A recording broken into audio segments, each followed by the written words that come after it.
When my son told me, "Dad, I want Mark to walk me down the aisle," I froze. Mark isn't a lifelong friend. He's my ex-wife's new husband. I had imagined this moment for decades, and now it felt like my role as a father was being erased. By the time the wedding day arrived, I had decided to attend anyway, thinking maybe there'd still be a place for me in his life. But what unfolded wasn't just about a walk down the aisle. It became a test of patience, dignity, and whether decades of quiet love could survive one public humiliation. People think the hurt comes from what's said out loud, but sometimes the deepest cuts are silent, in front of hundreds of witnesses.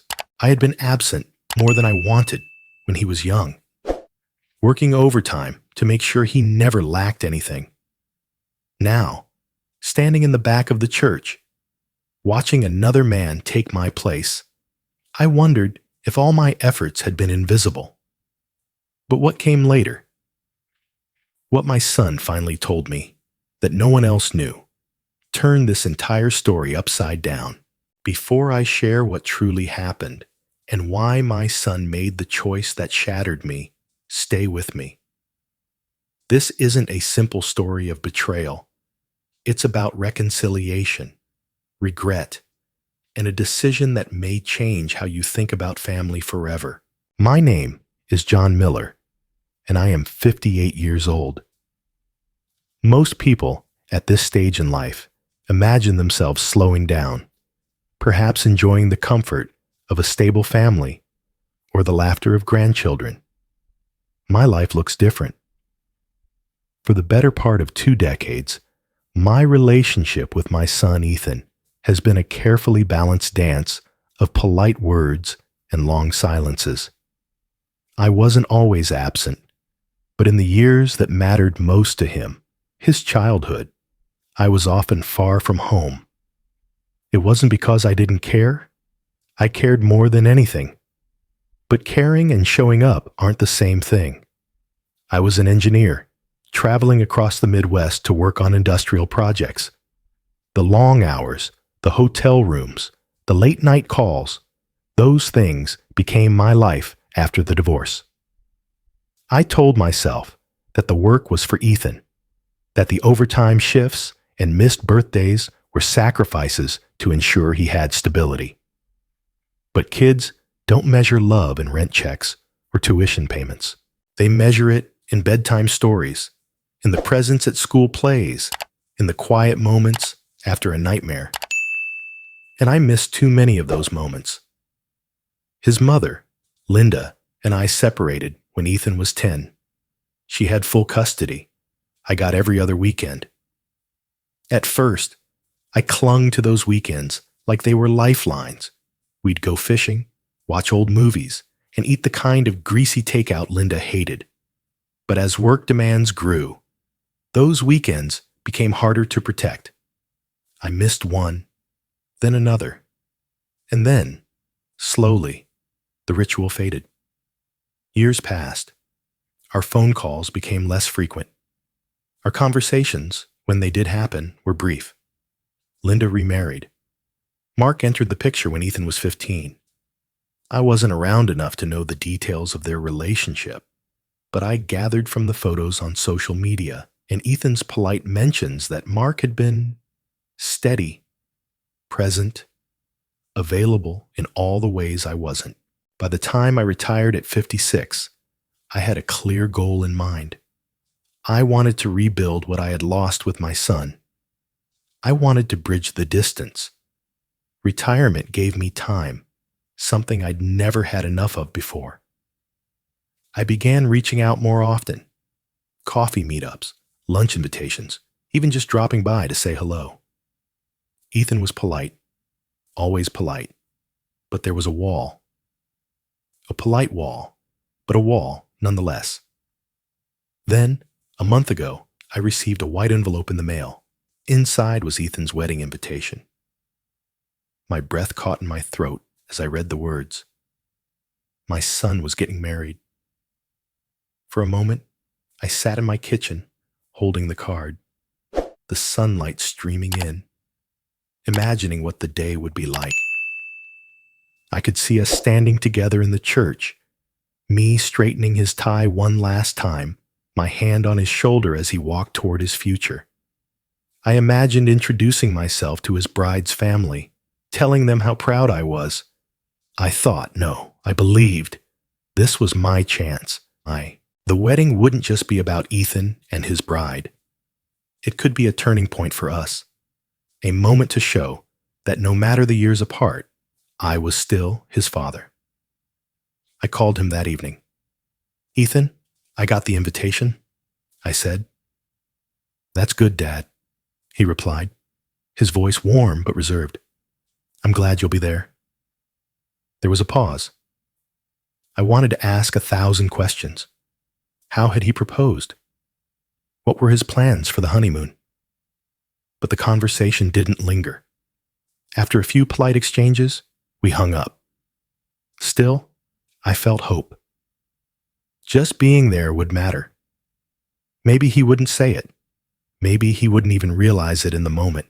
But deep down, I believed my presence could speak louder than any apology I had ever given. For the next few weeks, I thought about the wedding constantly. I went shopping for a new suit. I practiced what I might say in my toast if I was given the chance. I pictured walking him down the aisle, or at least standing close as he prepared to take that step into his new life. I didn't know yet what was waiting for me. I didn't know that the very event I saw as an opportunity to heal might also cut deeper than anything before.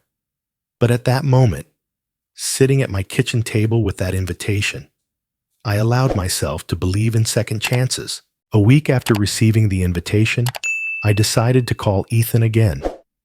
Part of me wanted to make sure he knew how happy I was for him, and another part simply wanted to hear his voice. Weddings are chaotic. I figured he'd be busy, but I imagined at least a warm, extended conversation. When he picked up, his tone was polite, as always, but measured. "Hey, Dad." "Ethan, congratulations again. I've been thinking about the big day. You must be excited." "I am. It's been a whirlwind," he said. His voice was calm, clipped, almost as if he was checking off a box, responding because he had to, not because he wanted to linger. I asked about his fiancée, the venue, the guest list. Each question was met with brief answers. "She's great. It's a nice church. Mostly family and friends." It wasn't cold exactly. It was reserved. I told myself he was just busy, but a quiet ache settled in my chest. After a few minutes, there was a pause, and then, "Anyway, thanks for calling, Dad. I'll see you there." That was it. No extended stories, no reminiscing. No, can't wait for you to be part of it. Just a polite, close to a short conversation. I hung up and sat there, staring at the phone. I'd been imagining this wedding as a bridge between us, but already I felt the familiar sensation of distance, like standing on opposite shores, waving but never closing the gap. That night, I took out the invitation again. I read every word carefully. That's when I noticed something. The program insert, neatly printed in elegant script, listed Mark Anderson under the ceremonial section. It didn't list me anywhere. At first, I thought maybe it was a mistake. My name was in the guest list, of course, but nowhere in the ceremony. Mark was listed as Escort to the Groom. Escort to the Groom. I read the line 3 times. My throat tightened. There was no mention of me walking with Ethan, standing by him, or even participating in the rehearsal dinner speeches. My role, as far as the program showed, was simply that of an attendee. I tried to reason with myself. Maybe it was just wording. Maybe there was some surprise planned. Maybe Mark was listed for a different reason. Tradition, symbolism, I didn't know. But the unease was there. crawling into my thoughts. The next day, I considered calling Ethan to ask about it, but I stopped myself. What if I sounded needy? What if I sounded like I was making this about me? I wanted to be the bigger person, the calm presence, the father who didn't create waves. Still, the thought gnawed at me. I replayed our brief conversation, his measured tone, his careful politeness. It was the same tone he'd used for years, a tone that told me he respected me but didn't feel close to me. I began to wonder if the wedding wasn't going to be the bridge I imagined at all. Maybe it was going to be a mirror, reflecting just how far apart we still were. One evening, I sat on my porch, invitation in hand, staring at that one line, Escort to the Groom, Mark Anderson. It was just a name on paper, but it felt like a sentence, a verdict on years of distance. I thought back to when Ethan was a boy. There had been moments, small, almost unnoticeable at the time, that hinted at the distance now. Missed calls, conversations that stayed on the surface, a reluctance to share deeper parts of his life. Now, as I looked at this program, I realized this was the culmination of years of polite but guarded interactions. The wedding wasn't just a celebration for him. It was a stage where the roles were already cast, and I wasn't in the role I had hoped for. The polite tone, the short call, the detail in the program, it all pointed to the same truth. The gap between us was still wide, and no matter how much I wanted to cross it, I couldn't do it alone. I couldn't stop staring at that one line on the wedding program. It was as if the rest of the page had gone blank. Escort to the Groom, Mark Anderson. My name wasn't anywhere near it. I ran my thumb over the embossed letters, almost expecting them to smudge away to prove that it was a printing mistake. But they didn't. The ink was permanent, just like the sinking feeling in my chest. For 2 days, I wrestled with whether to bring it up. I told myself maybe there was some sort of tradition or joke that I didn't understand. Maybe Mark was walking with him for part of the ceremony, and I'd be there for another. I clung to these weak possibilities because the alternative was too painful to face. Finally, one late afternoon, I called Ethan. My heart pounded as I heard the phone ring. When he picked up, his voice was as calm and polite as it always was. "Hey, Dad." "Ethan, I wanted to ask about the program. I noticed it says Mark is escorting you down the aisle." I tried to keep my voice casual, but it came out tighter than I'd intended. There was a pause, the kind that stretches far too long. "Yeah," he said finally. "That's right." I waited, hoping for him to continue, to explain, to reassure me, but there was nothing. "I just wanted to make sure there wasn't a mistake," I said carefully. "No mistake," Ethan replied. His tone wasn't cruel. It was steady, controlled. That somehow made it worse. Cruelty I could fight, but this wasn't anger. This was a boundary. I swallowed hard. "I see. I guess I always imagined I'd be there for that part." Another pause. "Dad, Mark's been there for me in a lot of moments you couldn't be. It felt right to include him that way." The words landed softly, but carried a heavy weight. I knew exactly what he meant. This wasn't about one wedding moment. It was about years of absence. My absence. I wanted to defend myself, to remind him of the child support checks, the birthday gifts, the college tuition. But those things felt empty in that moment.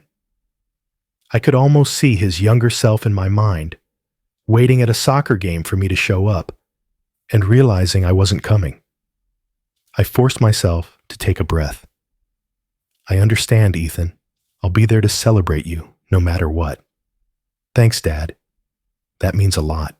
he said, his voice polite again, as if we just agreed on the catering menu. We said goodbye, and I set the phone down, staring at it like it might somehow offer me the comfort I couldn't find anywhere else. That night, I couldn't sleep. I replayed the conversation in my head, searching for signs. Had there been a chance to fight for my place? Should I have pushed back? But I knew this wasn't the kind of decision Ethan made lightly. It wasn't impulsive. It was something he had considered, weighed, and chosen. I tried to picture the ceremony, the music playing, the guests turning their heads, and my son walking down the aisle, not with me, but with another man. I felt my chest tighten. It wasn't just about the walk. It was about what it symbolized. That in his eyes, Mark had been more of a father in certain moments than I had been. The next morning, I found myself staring at the suit I'd bought for the wedding. Just last week, I had looked at it with anticipation. Now it felt like a costume, something to wear while I sat quietly in the background. I thought about calling Ethan again, maybe to tell him how much it hurt, maybe to ask for something different. But I knew pushing would only drive him further away. Over the years, I'd learned that Ethan didn't respond well to confrontation. His walls went up, polite but impenetrable. So I did what I'd always done. I kept my feelings to myself. I told myself my role now wasn't to demand, but to show up, to be there, quietly, even if it wasn't the role I wanted. Still, in quiet moments, my mind drifted back to the image of him on the aisle. I thought of all the missed chances, the times I could have been there but wasn't. I knew Mark wasn't replacing me in Ethan's heart completely. But in that moment, in that ceremony, he was the one walking beside my son. And that truth was a cold, heavy thing to carry. I sat in my kitchen, sipping coffee gone cold, staring out the window as the morning sun rose. I told myself I would still go. I would still smile. I would still clap when they kissed and toast when they danced. But deep down, I knew the wedding would not be the bridge I had dreamed it might be. It might instead be a reminder of the distance that years of absence had carved, and the work it would take to ever cross it. I kept replaying Ethan's words in my head. Mark's been there for me in a lot of moments you couldn't be. It was such a simple sentence, delivered without malice, without even a hint of accusation, and yet it carried the weight of every mile I'd driven away from home, every late shift I'd taken, every missed birthday and holiday dinner. A few days after that call, I decided to try again. Maybe, I told myself, there was more to this. Maybe there was room for a conversation where I could explain myself, or at least understand him better. When Ethan picked up this time, his tone was the same, polite, steady, not hostile, but it wasn't warm either. "Hey, Dad." "Ethan, I just wanted to check in. I've been thinking about what you said, about Mark walking you down the aisle." There was a pause, then a sigh that wasn't heavy, just tired. "I know it's not easy to hear," he said.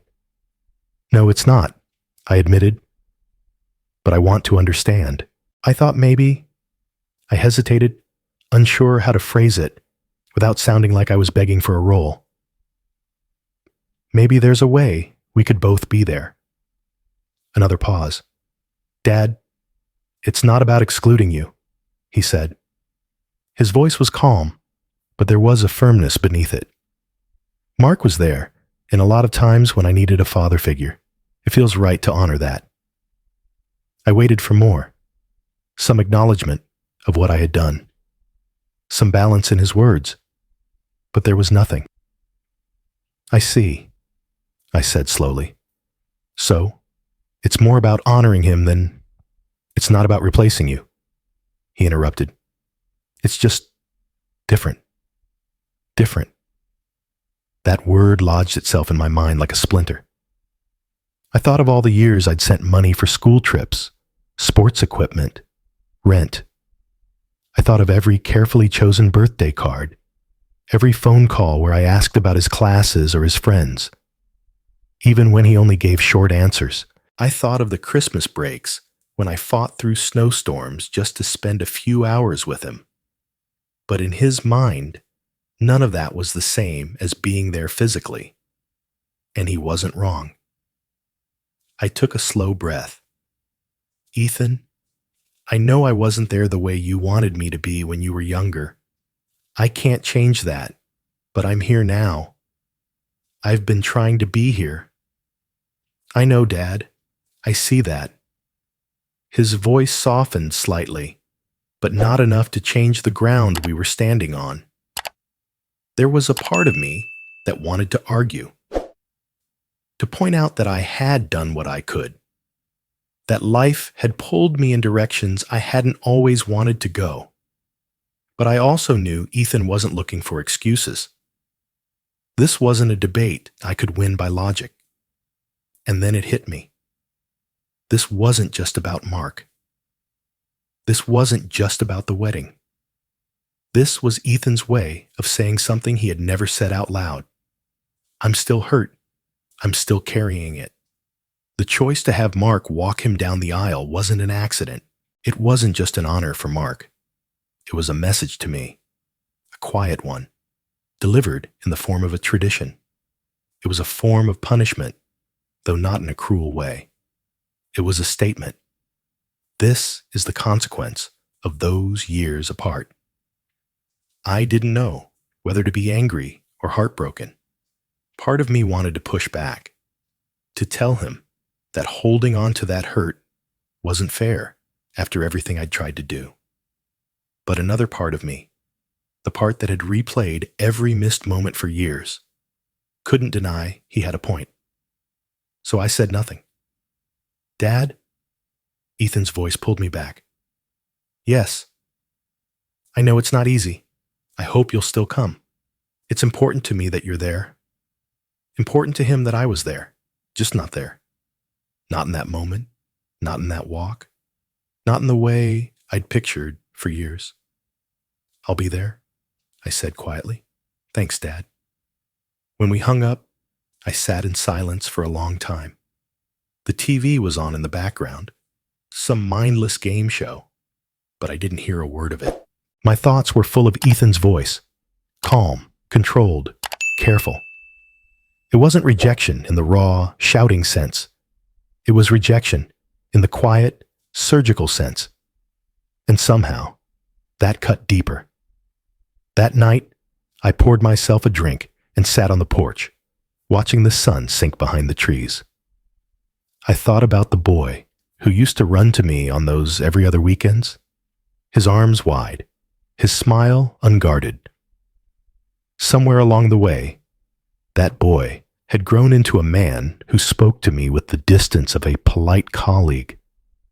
Mark's name in the program wasn't just about gratitude. It was a reminder of where I stood.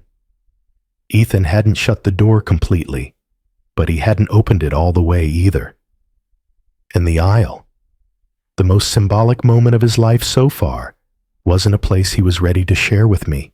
For several nights after my last call with Ethan, sleep became a stranger to me. I would lie in bed staring at the ceiling, the shadows of the room stretching and shifting as the hours passed. My mind caught in an endless loop. I saw the church, the aisle, the guests turning in their seats, and Ethan walking forward, not beside me, but beside Mark. I could feel the sting of it as if it were happening in real time. During the day, I distracted myself with errands and small projects around the house, but it was always there in the background, a quiet ache that no amount of paint, touch-ups, or lawn trimming could silence. The invitation lay on my kitchen counter, a constant reminder of the choice I now faced: attend the wedding and swallow the hurt, or stay home and risk confirming every unspoken doubt Ethan might have about me. Friends noticed I wasn't myself.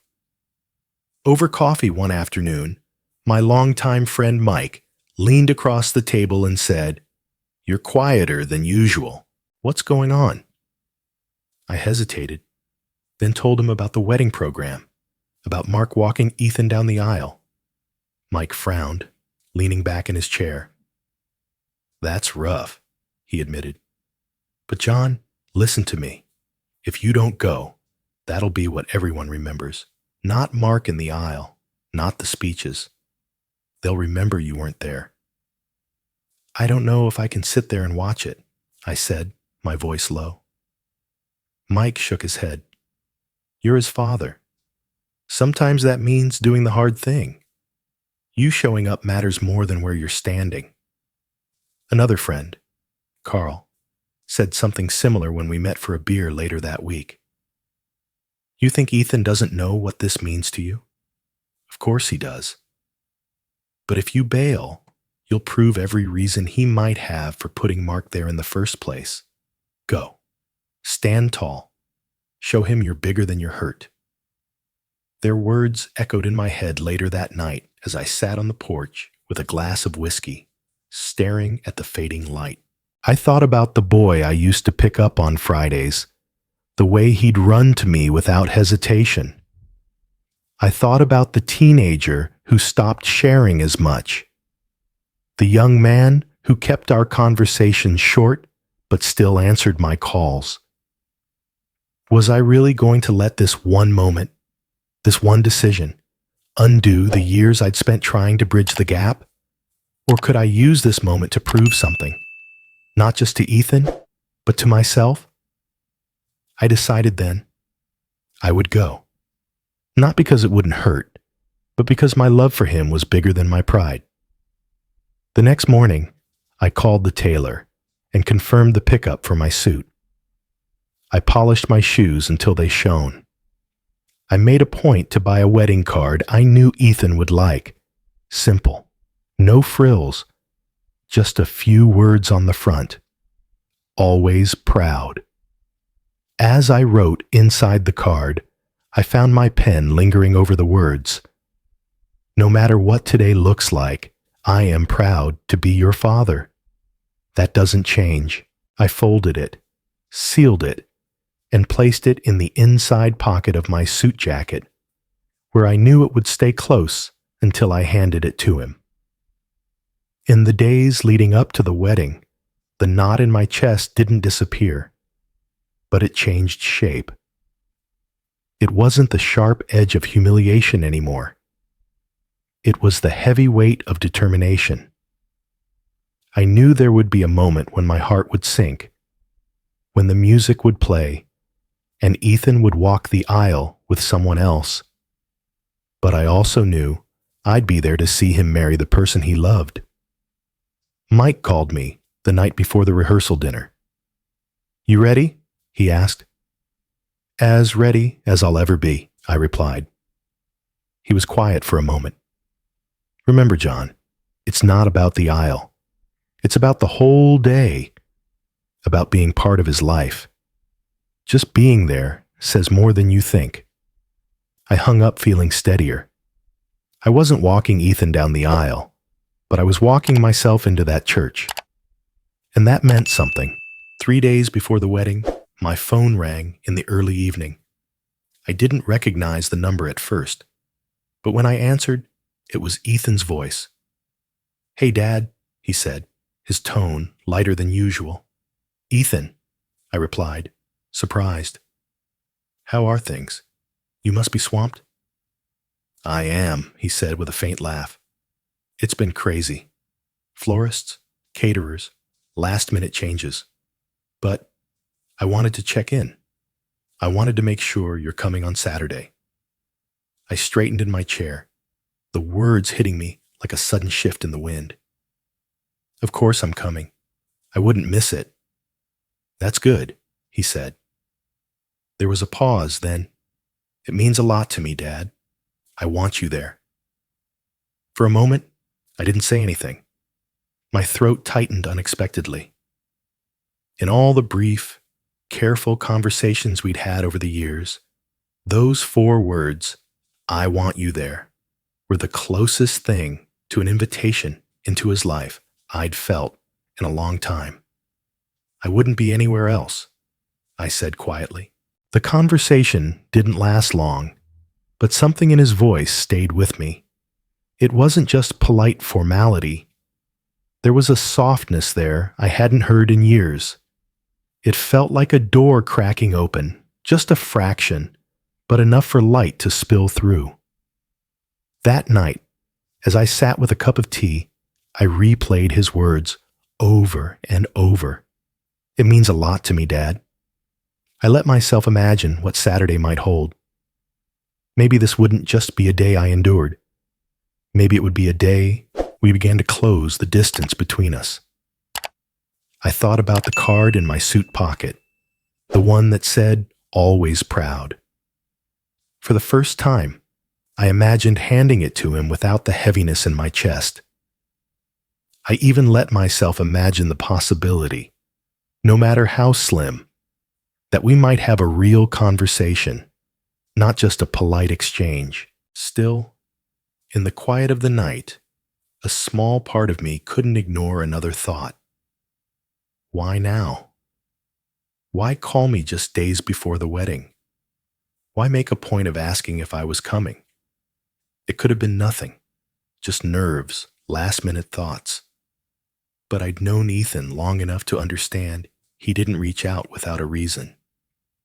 The next day, while I was at the grocery store picking up a bottle of wine to bring to the rehearsal dinner, I ran into Mike. He noticed my lighter mood immediately. You look better, he said. What happened? Ethan called, I told him, unable to keep the small smile from my face. Said he wanted me there. It felt different. Mike's expression softened, but there was a flicker of caution in his eyes. That's good, he said slowly. Just go in with your eyes open. Big events make people say things they don't always mean the way you think they do.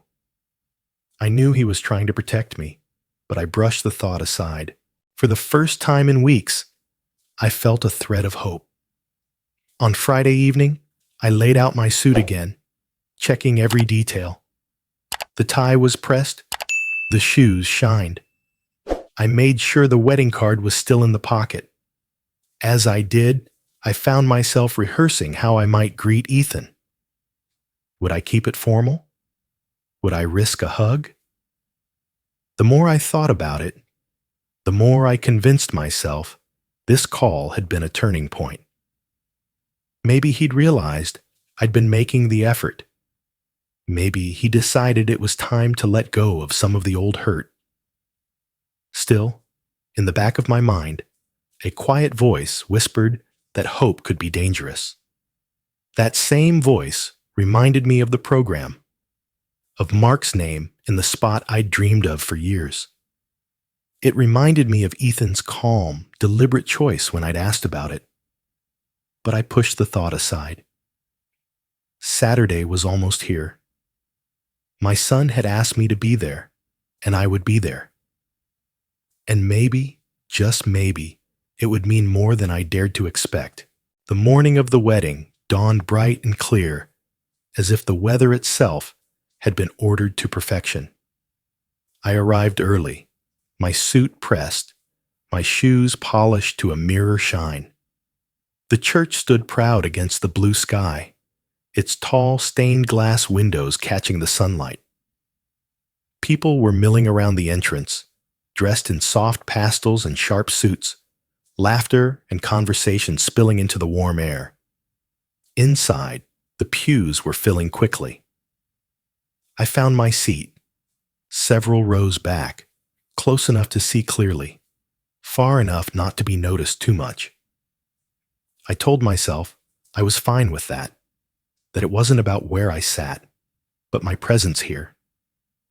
I glanced around, catching glimpses of faces I didn't know.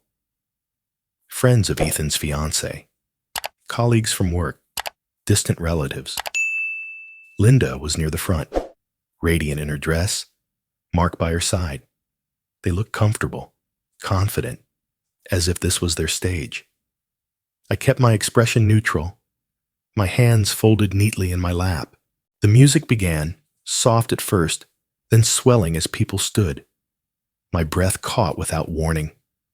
The doors at the back opened, and there was Ethan, my son.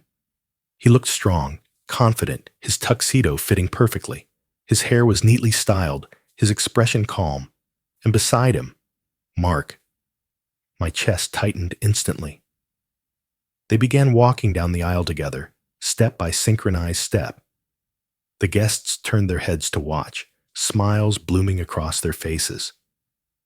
Cameras flashed, whispers rustled through the air. And there I sat, watching from my place in the pews, my hands gripping the edge of the bench. In my mind, I'd always imagined that moment differently. I'd imagined straightening Ethan's tie at the last second, patting his shoulder, whispering something only a father could say. I'd imagined walking beside him, the two of us moving toward the future together. But in reality, I was just another set of eyes in the crowd. As they passed my row, Ethan's gaze flickered toward me for the briefest moment. I couldn't read his expression. Was it acknowledgement? A silent thank you for coming? Or was it just the reflex of looking toward a familiar face? Before I could decide, he looked ahead again. The music continued, the moment moving forward without me. My heart sank lower with each step they took toward the altar. Around me, people smiled, oblivious to the small earthquake happening quietly inside my chest. I reminded myself of what Mike had said. It's not about the aisle, it's about the day. But it was hard to believe that as I watched someone else fill the role I had dreamed about for years. It wasn't jealousy, exactly. It was loss. A confirmation that there were parts of Ethan's life, parts of his heart, where I still wasn't allowed. They reached the front. The officiant welcomed everyone, his voice warm and steady. Ethan and Mark parted ways, Ethan stepping into his place at the altar. Mark took a seat beside Linda, looking proud and content. The ceremony began in earnest, words of love and unity filling the church. I tried to focus on the vows, the music, the joy that should have defined this day. But my thoughts kept circling back to that walk, to the way Ethan looked so composed with Mark beside him. When the vows were exchanged and the ring slipped into place, I clapped with the others. I smiled when they kissed. I stood when they walked back up the aisle, this time together as husband and wife. But the heaviness in my chest didn't lift. As the guests began filing out toward the reception hall, I stayed seated for a moment longer. The church was quieter now. The music faded. Sunlight streamed through the stained glass, casting colors across the pews. I sat there, alone for a few breaths, feeling the weight of the moment settle in fully. I had come here determined to prove that love was bigger than pride, that my presence mattered more than my place. But as I sat in that emptying church, I couldn't help but feel like an outsider in my own son's life. I took a deep breath, stood, and straightened my jacket. The day wasn't over. There was still the reception, still a chance, however small, to find another moment. But as I walked out of the church into the bright afternoon light, I knew the memory of that aisle would stay with me. Not as anger, not as resentment, but as a reminder of just how far we still had to go. The reception hall was warm and buzzing with laughter.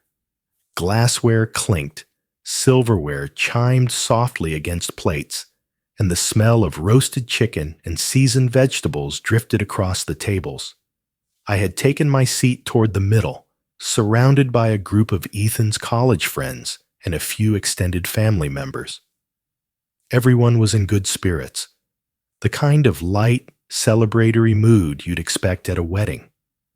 I tried to match it, smiling at small talk, answering questions about my retirement, the weather, and the drive into town. But underneath, my thoughts were still lingering at the church. At the aisle, I had not walked. After dinner, the MC called for attention. The room gradually hushed, glasses lowered, and all eyes turned toward the head table. Ethan stood, holding a champagne flute, his bride at his side. He looked confident, composed, every inch the man I'd hoped he'd grow to be. He cleared his throat, and the room grew still. "I want to take a moment to thank everyone here," he began. His voice carried easily, warm and steady. "Your presence means the world to us." I leaned forward slightly, curious to hear what he might say next. Ethan continued, "I also want to give special thanks to the people who've shaped me into the man I am today. To my mother, for her unwavering support, her sacrifices, and her love. And to someone else who stepped up when life got complicated. Someone who's been there since I was a teenager, guiding me, supporting me, always showing up. Mark." He turned his gaze to Mark, who was seated beside Linda. Applause broke out across the room. A few cheers mixed in. Mark smiled, lifting his glass modestly. Linda looked proud, her hand resting on his arm. My stomach dropped. The words were careful, almost rehearsed. Someone who's been there since I was a teenager. It wasn't a slip. It wasn't an accident. Ethan knew exactly what he was saying. And what he wasn't saying. He didn't look in my direction. My name wasn't spoken. Around me, I could feel the subtle shift of energy. A few guests glanced my way.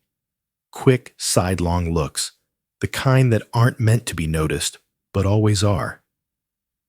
One older relative tried to hide her frown, while someone else leaned over to whisper to their partner. I kept my expression still. I'd had years of practice. My face was a mask of polite attention, my hands resting calmly on the tablecloth.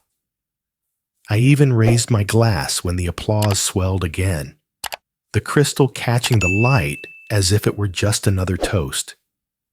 Inside, though, it felt like the air had gone thin. It wasn't just that my name wasn't mentioned. It was that Ethan had chosen to make a public statement about who had been present for him and who hadn't. He didn't need to say the words. The omission was the message. I sipped my champagne, forcing myself to keep my breathing even. I reminded myself of why I was here. I wasn't here to be honored.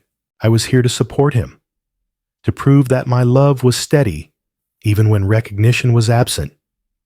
Still, the sting was sharper than I'd expected. The speech moved on, Ethan thanking his friends, his colleagues, his in-laws. Each acknowledgement drew applause, laughter, warmth. I clapped along, smiling at the right moments, careful not to let my composure slip. When the speech ended, the room erupted in cheers. Ethan and his bride clinked glasses, and the music started again. Conversations picked up, the hum of celebration returning, as if nothing had happened. But for me, the moment lingered. I could still hear his words in my head, every one of them perfectly measured, perfectly placed, and perfectly absent of me. I excused myself briefly, stepping outside for a breath of fresh air.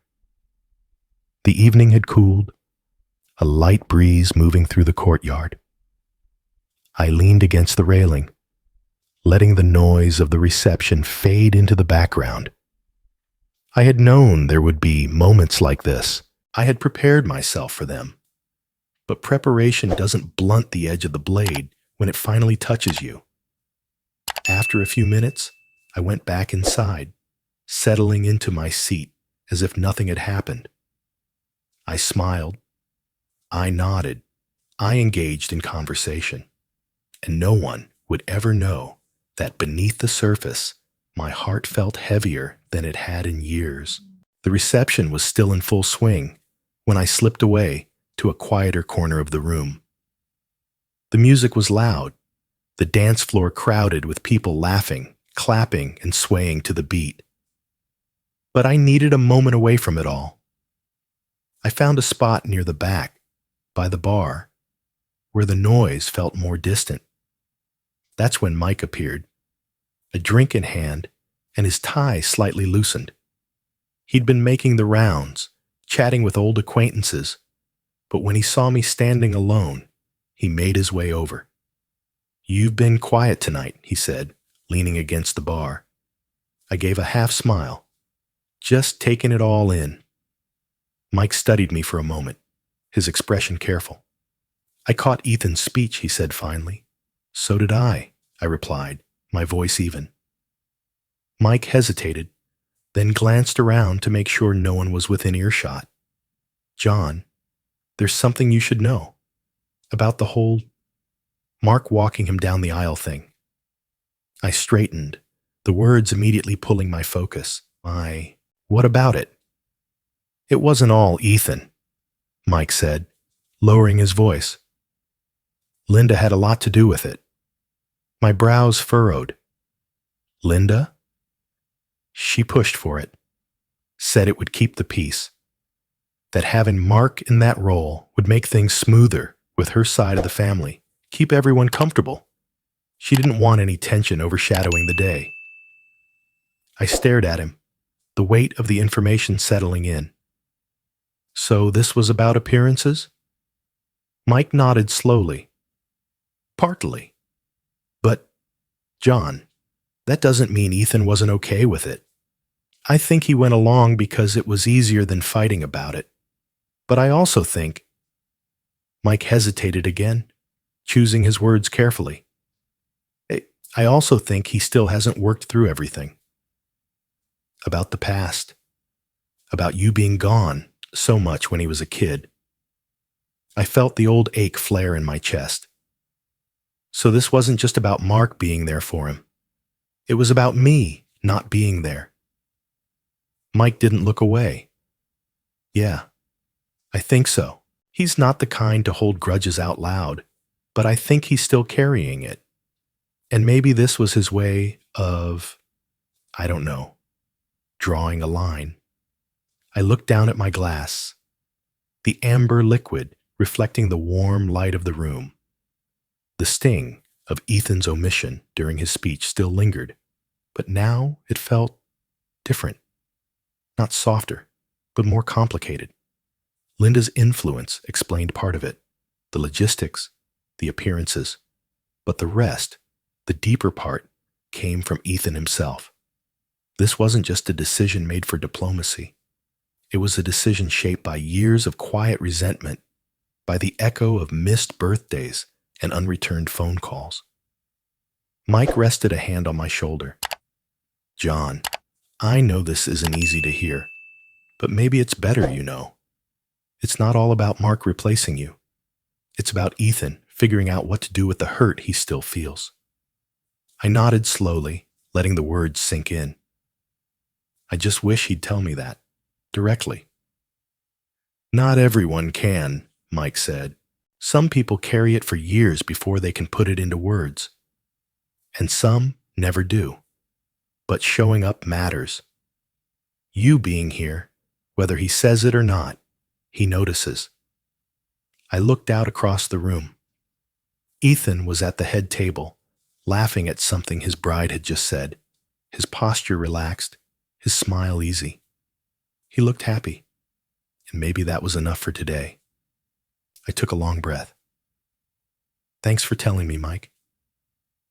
"Anytime." he said, lifting his glass slightly before heading back toward the crowd.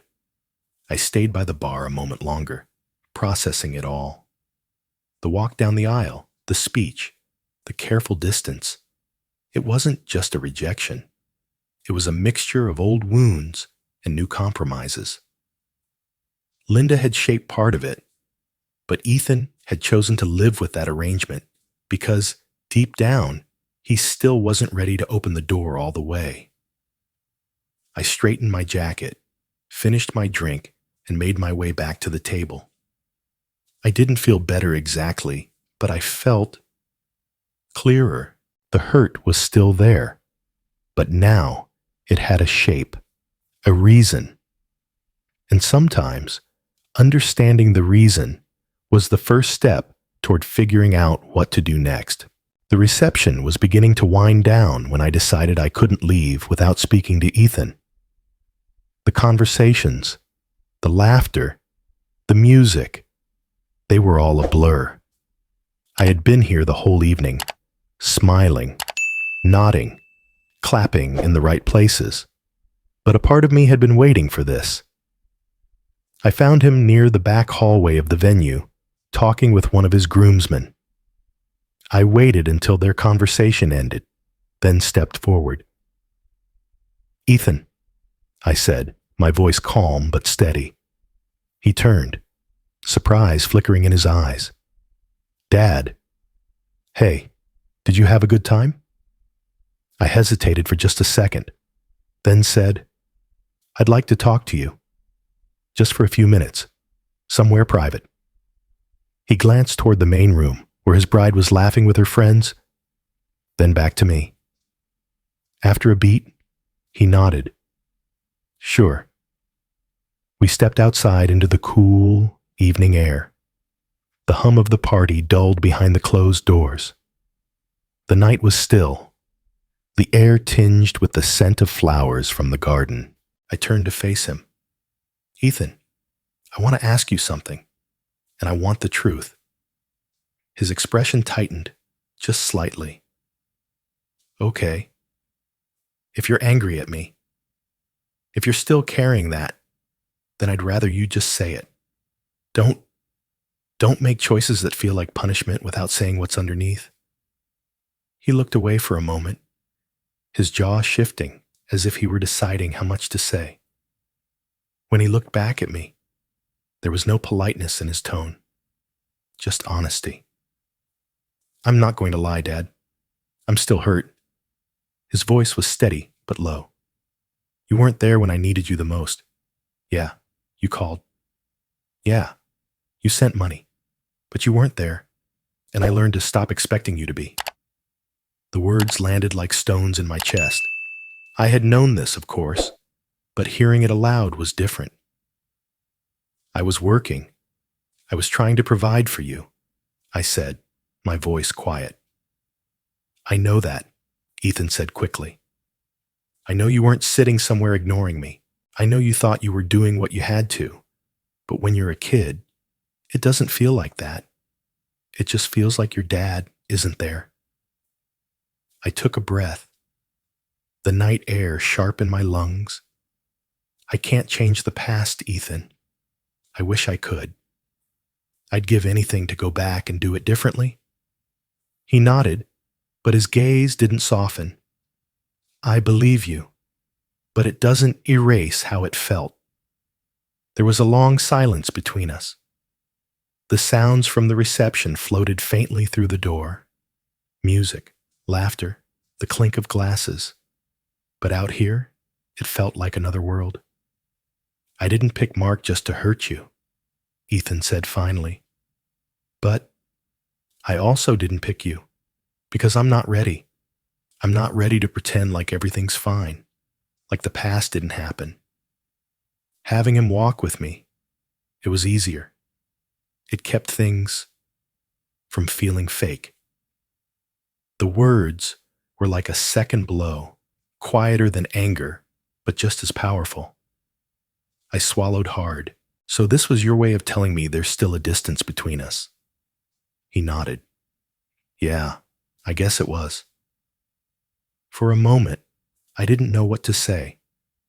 I had come out here expecting maybe defensiveness, maybe denial.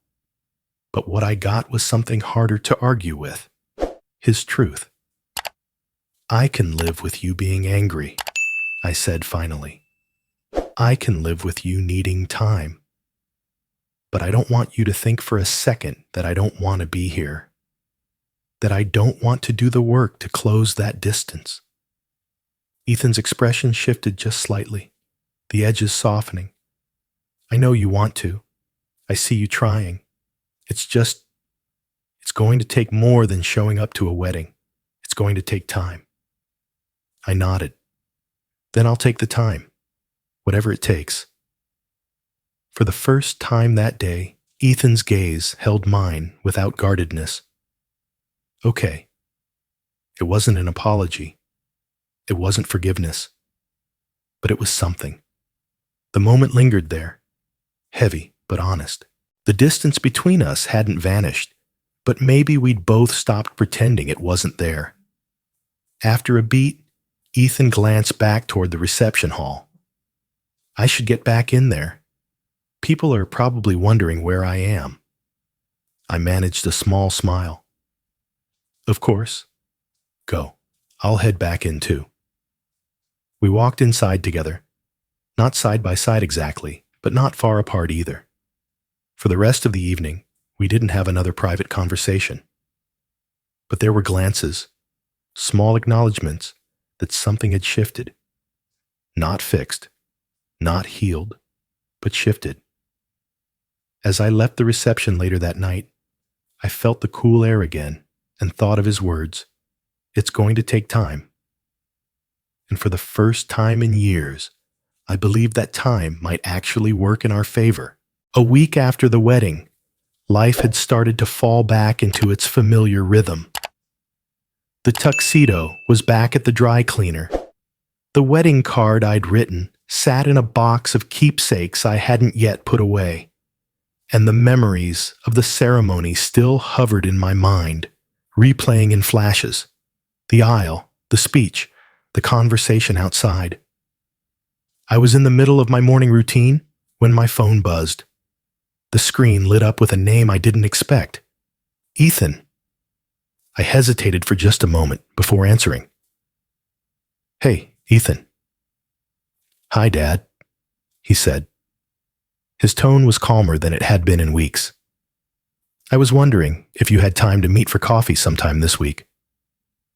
I glanced at my calendar on the wall. My schedule was open. Retirement has a way of making room for the important things. I've got time, I said. When were you thinking? There was a brief pause. How about this afternoon? There's a place near my office. My chest tightened slightly, but in a good way. Sure.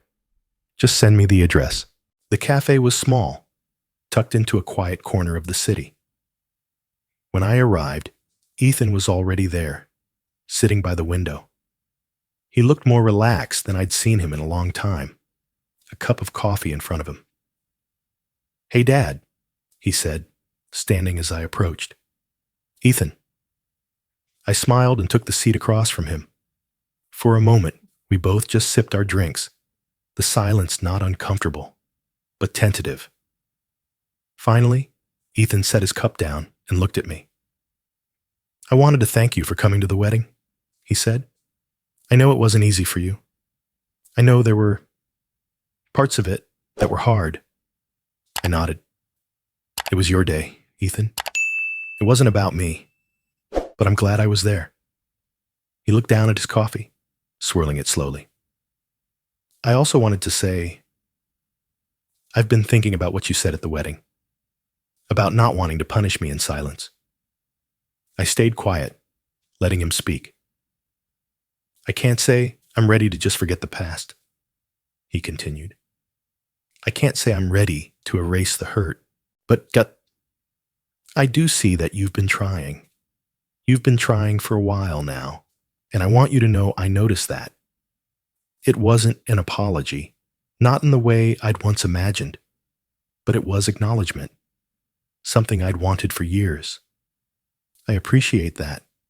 I said quietly. He leaned back slightly, as if relieved to have said it. I think part of me didn't want to admit it, because if I admitted it, it would feel like I was letting go of everything too quickly. But the truth is, I don't want to stay stuck there forever. I want us to move forward, slowly, but forward. My chest felt lighter than it had in a long time. That's all I've wanted, Ethan, just the chance to move forward. We sat in silence for a moment, the clink of cups and the hum of the cafe filling the space between us. It wasn't a dramatic reconciliation. There were no grand gestures, no sweeping declarations, but there was a shift, a small, almost fragile change that felt real. Ethan smiled faintly. I'm not promising it'll be easy. I'm not promising I won't get frustrated sometimes, but I want to keep trying, and I want you to keep trying too. I will, I said, and I meant it. For the rest of the coffee, our conversation drifted to lighter topics. His work, the honeymoon, small stories from the wedding I hadn't heard.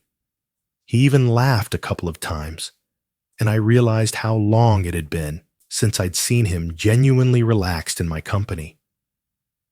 When we finally stood to leave, Ethan extended his hand. I hesitated, then shook it, feeling the firmness of his grip. There was no hug, no tearful moment, but the handshake itself felt like a promise. As we stepped outside, the afternoon sun was warm on the pavement. Thanks for meeting me, Dad, Ethan said. Anytime, I replied. And I mean that. He gave a small nod before heading off in his own direction. I stood there for a moment, watching him go, a mix of emotions turning in my chest. We weren't healed, we weren't whole, but we were closer. And in that moment, closer was enough. The week after our coffee meeting, I found myself thinking about Ethan more than usual.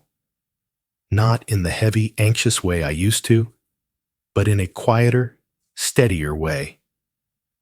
I kept replaying his words in my head. I noticed that you've been trying. It wasn't a declaration of forgiveness. It wasn't a guarantee that everything would be different from now on. But it was the first real acknowledgement in years that my efforts mattered to him, even if only in a small way. I realized then that making amends wasn't going to be a single moment, some dramatic scene where years of distance vanished in an instant. It was going to be a long process, a series of small steps, each one building on the last. And I had to be patient enough to take them one at a time. Over the next few days, I thought about the wedding, the speeches, the conversation outside the reception hall. I thought about all the years I had been absent, all the reasons and excuses I had leaned on at the time. I couldn't change any of that. The only thing I could do now was decide how I would show up moving forward. Ethan and I texted a few times during that week. Nothing deep, just small exchanges about work, the weather, a new coffee shop he'd tried. But the tone felt different. There was no strain, no forced politeness. It was simple, casual, and for us, that was progress. One evening, I was sitting on the porch when my phone buzzed again. This time, it was a message from Ethan. Want to grab lunch next week? My treat. I smiled to myself. It was a small invitation, but it felt significant. It wasn't an obligation. It wasn't tied to a holiday or an event. It was just him, choosing to spend time together. When we met for lunch the following week, the conversation was easy. We talked about his honeymoon in passing, about his plans for the future, and even laughed about a few old memories. There were still pauses, still moments where I could feel the distance between us, but there was also something new, an openness that hadn't been there before. At one point, he looked at me and said, "I think we should do this more often." I nodded. I'd like that. We didn't make any grand plans or set a schedule, but there was an unspoken understanding that we'd see each other again soon. As I drove home that afternoon, I thought about how different this felt from the way I'd imagined reconciliation years ago. I used to think it would be a single breakthrough moment, one conversation that would fix everything. But now, I understood it wasn't about one moment. It was about many moments, stacked slowly, each one quietly strengthening the bridge between us. The cracks were still there. There would always be parts of Ethan's life I couldn't go back and fill. There would always be memories he held that reminded him of my absence, but there was also the possibility of new memories. Ones built not on making up for the past, but on simply being present now. That evening, as the sun dipped low and the light shifted across my living room, I realized I felt something I hadn't felt in a long time when it came to Ethan. Hope. It wasn't naive hope. I knew there would be hard days ahead, moments when old wounds reopened. But there was a steadiness in knowing that, for the first time in years, we were moving in the right direction. I thought about the message I wished I could send to anyone in my position. That love between a parent and a child doesn't always heal quickly. Sometimes it doesn't heal completely. But if you're patient, if you show up, if you're willing to accept the long road instead of looking for shortcuts, there can still be something worth holding on to. Ethan and I weren't whole yet, but we were closer, and that was enough to keep me moving forward.